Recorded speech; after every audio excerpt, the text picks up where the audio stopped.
अभी हमारे साथ CNN पर कैप्टन CNN, हाँ। CNN पर कैप्टन इरफान सर हैं जो आपको क्वेश्चनों के जवाब देंगे।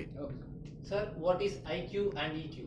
देखिए sir, IQ is very important है, इंटेलिजेंट क्वेश्चन, एंड दूसरा होता है EQ, इमोशनल क्वेश्चन। देखिए, आई से इंटेलिजेंट होता है, जहाँ पे इंटेलिजेंस से ज़्यादा इमोशनल वाले बंदे की ज़रूरत होती है। अब एक आदमी है इंटेलिजेंट तो है, मगर वो कंपनी को रोज़ाना गालियाँ बक रहा है, तो फिर कल तो कंपनी उसको नहीं लेगी ना। उसका तो फट्टा हो रहा है सुपरिटेंडेंट से और लेडीज से और जेंट्स से, सबसे बड़ा फट्टा। क्यों? उसका EQ वीक है, इमोशनल क्वेश्चन वीक है।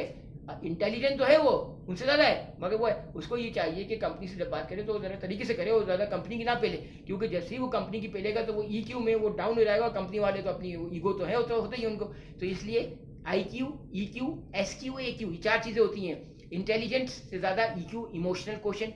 उसके अलावा एक होती है SQ, कि आपका सोशल क्वेश्चन कितना इंपॉर्टेंट है, कि आप फेसबुक, व्हाट्सएप, अदरक, लहसन, जिंगिंग, बिंगिंग, पोंकिंग, इसमें कितने। एसक्यू भी बहुत अच्छी चीज होती है, आपको सोशल कंटेंट कितने इंपॉर्टेंट है। ओके, मगर ये जहाज पे अपना EQ को स्ट्रांग रखें। चलिए सर।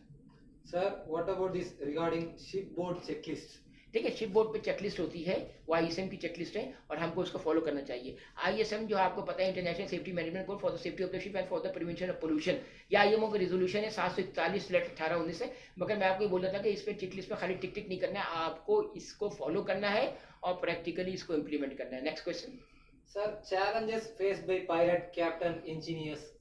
चैलेंजेस पे फेस। देखिए, चैलेंजेस जो है आज की लाइफ में बहुत टफ हो गए हैं, क्योंकि आजकल हर पोर्ट पर PSC इंस्पेक्शन हो रहा है, कोविड भी खत्म हो गया है, फिर साइन इंस्पेक्शन हो रहा है, फिर चार्टर इंस्पेक्शन हो रहा है। तो कंपनी को चाहिए कि भाई जब इतने इंस्पेक्शन करा रहे हो तो बच्चों को बोनस भी दो। अब $100-200 बोनस तो क्या होता है, कुछ भी नहीं ना। भाई इतनी मेहनत करते हैं बेचारे, सुबह से लगे रहते हैं, डे मार्च 4:30, कोई पेंट कर रहा है, कोई बिल्डिंग साफ कर रहा है, तो थोड़ा कंपनी को चाहिए। अच्छी अच्छी कंपनी जो है छोटे मोटे बोनस भी देती हैं। बेसिकली आजकल जो है लाइफ थोड़ी टफ हो गई है। यकीन करें, आपको टाइम नहीं मिल पाता है कि मतलब आप कोई सोशल एक्टिविटी कर सकें या कोई नॉवेल पढ़ सकें। बाज़ लोग तो हैं, वो तो मतलब देर से उठते हैं, वो उनका छोड़ो दिक्कत। मगर मैं ये बता रहा हूँ कि नॉर्मल हालत में आप जो है बहुत मुश्किल है कि टीवी वॉच कर सकें। मैं जब से आया हूँ कसम खा रहा हूँ, मैं सच्चे दिल से, मेरी दुआ है, ना मैंने कोई नॉवेल पढ़ा है और ना मैंने मतलब कोई प्रॉपर मूवी देख सका हूँ। सही बता रहा हूँ। चलिए next. Sir, why we don't call the ship is he? Why we are देखिए calling शी, she? देखिए आपको पता है, देखिए शिप, शी क्या होता है। शी लिपस्टिक नेल पॉलिश करती है, जहाँ से आप देख लें 24 घंटे यही काम हो रहा है, नेल पॉलिश और लिपस्टिक हो रहा है। फिर ये कि शी पेट में बच्चा रखती है, देखने हमने अपने पेट में जो है उससे ज़्यादा खतरनाक तेल रखा हुआ है।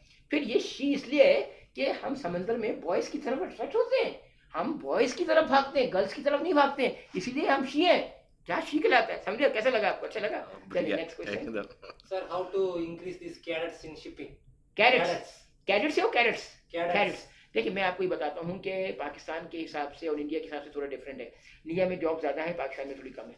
हमारे यहाँ लोग क्या करते हैं, जब जॉब्स नहीं हैं, 6 साल 5 साल अपने जैसे उसने गए, GP की ट्रेनिंग करी और फिर वो अपने उन्होंने 6 महीने की और ट्रेनिंग करके जहाज़ ही नहीं है। अब जब जहाज़ नहीं है तो सारा पैसा तो उन्होंने लगा दिया कैडेटशिप में, पढ़ाई में। उसके बाद फिर वही लोग स्ट्रीट क्राइम करते हैं और ये सब करते हैं। तो फिर हमारी गवर्नमेंट्स को चाहिए कि उतनी ही बच्चों को कैडेट्स, डेक कैडेट्स बनाएं, जैसे 50 डेक कैडेट्स, 50 इंडियन कैडेट्स, जिनको आप जॉब फराहम कर सकते हैं।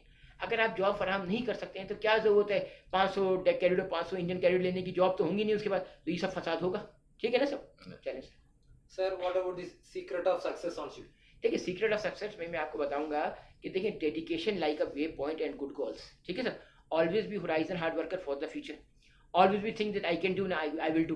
Never ever afraid to solve any problems. देखिए, मैं आपको बताऊंगा, study of a great leader showed in their life varieties of personalities in their life and there ethos. Therefore I can tell that leadership is art, not a science. चलिए sir, next question. Sir, any relation of ILO and MLC? देखिए, ILO का देखिए, आपको पता है IMO जो 1959 में इसको रीनेम किया गया था। तो जब इसको रीनेम कर दिया गया था तो 1959 से 1980 तक IMCO थी। उसके बाद ये IMO बनी। इसी तरह से ये ILO है। ILO है इंटरनेशनल लेबर ऑर्गेनाइजेशंस, और उसी का एक पार्ट है MLC। MLC 2006 में आया था और 2013 में इम्प्लीमेंटेड हुआ था MLC।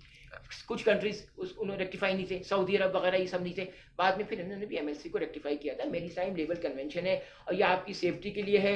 इसमें बहुत सी चीज़ें हैं जिसमें सी फेरर्स के राइट्स हैं, जो लोग उनको पता नहीं है। मैं आपको से बता रहा था। चलिए sir, next question. Sir, how to deal with different seafarers on ships? देखिए डिफरेंट सीफेरर्स में डिफरेंस होते हैं, मैं सब आपको बताता हूँ। देखिए कुछ लोग जो होते हैं थोड़े डेंजर होते हैं, कुछ जो होते हैं टफ होते हैं, कुछ जो होते हैं उनको डील करना मुश्किल होता है। मैं आपको बता रहा हूँ, आपको उनको पोलाइटली स्टाइल में बात करना चाहिए, ठीक है ना।